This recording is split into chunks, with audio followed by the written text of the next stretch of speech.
and I joined the American Indian movement, and we caravaned to Washington D.C. and took over the BIA building there because of the trust responsibility that the BIA had to the tribes, and they wasn't that trust responsibility was not being done as far as taking care of our lands, taking care of our health, taking care of our education. They was getting money for it, but it wasn't coming to us.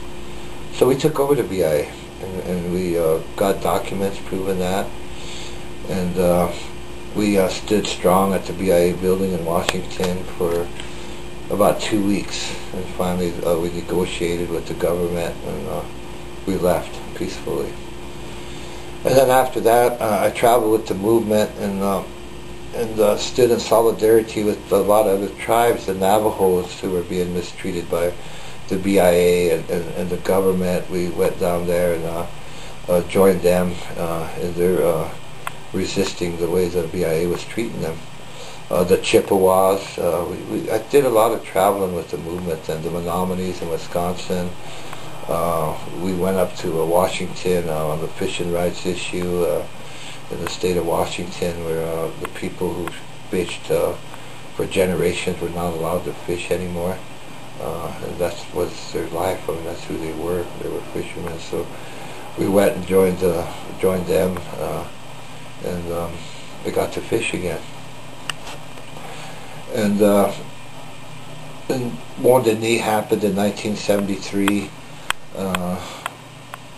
So I went into Wounded Knee with the movement and with people of this of the Pine Ridge there. That was another reason why we took over Wounded Knee, because of a tribal chairman at that time that was using federal funding that was supposed to go to the education of our children, health funding that was supposed to go to the health care of our people, housing funding that was supposed to go to build our people homes. He was misusing that money, and he armed himself with a goon squad. He used this money to buy guns and bullets that were provided by the FBI.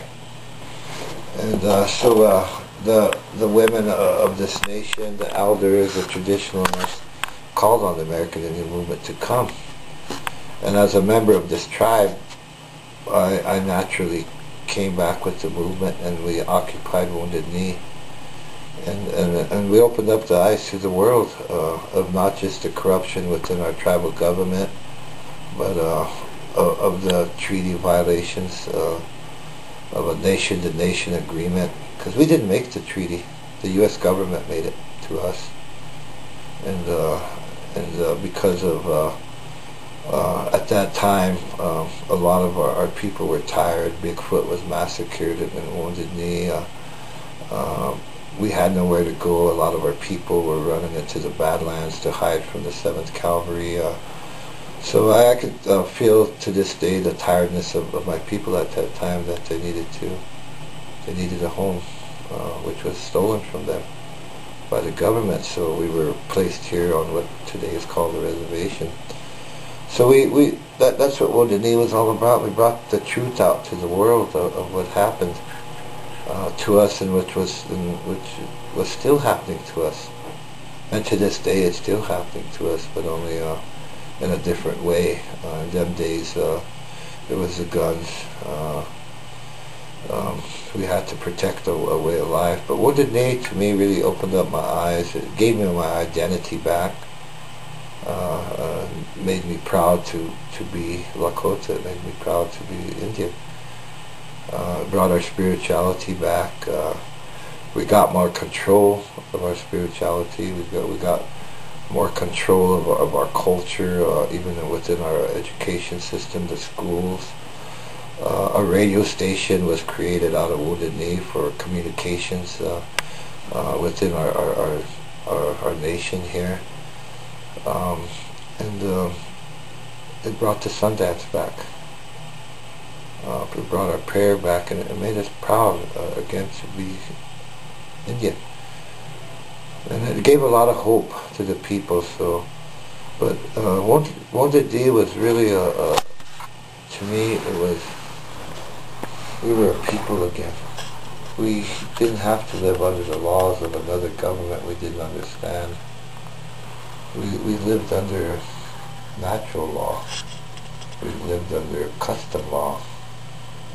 And it was like a family that we was there for one reason, and that was to be Indian, and to let the government and let the world know that we are very much still alive, that we are very much still believing in the old ways. So we spent 71 days there. And then after Wounded Knee, I stayed home.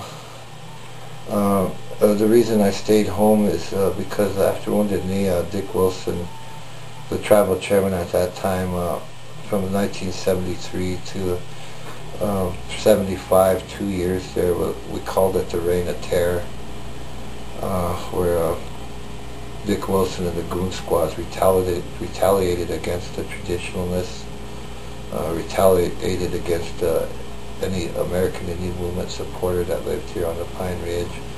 Houses were shot up, people were killed. At that time, within a 2-year period, there was 68 murders, and to this day none of them has been solved. So it brings a lot of sadness to my heart to remember the Reign of Terror days. I myself was shot. To this day, no one has ever been arrested or held responsible for shooting me. But I know it was a tactic of the Goon Squads and the government to quiet a lot of us from speaking out against the corruption that was happening here, against the government of the mistreatment. The BIA was mistreating our people. So I stayed home and protected the families. A lot of us young men at that time, we regrouped and we set up camps in different districts here on the Pine Ridge to protect our elders and the traditionalists and the women and the children, where we camped around a lot of people's homes. Because all we wanted to be was Indian. And now the Goon Squads, I remember at that time, anybody that had a sweat lodge, harm would come to that home in some way. It wasn't them burning up their cars or shooting up their homes, or even a teepee. If a teepee was set up by a traditionalist home or American Indian Movement supporters home, there was some type of attack done on them. So we were there to protect them. But now the Goon Squads, they Sundance now. What's left of them. Now they go into sweat lodges. Now they're proud to be Indian. And back in 73, that's all we wanted from the government, is the leave us alone policy. Let us be who we are. Let us live who we are. Let us pray who we are. That's all we wanted. Maybe it's too simple for their complicated minds, but so maybe we did win, because that's all we wanted. I know there's still a lot of healing we have to do from the Reign of Terror, where a lot of families were divided. We're still healing from that.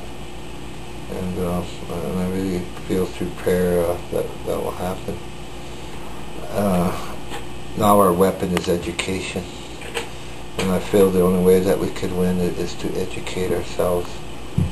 You know, like the words of Sitting Bull years ago, he said, our people, one day we must go into the white world, and we must understand that white world and see how they live and see how they think and see how they believe, and bring that back to our people.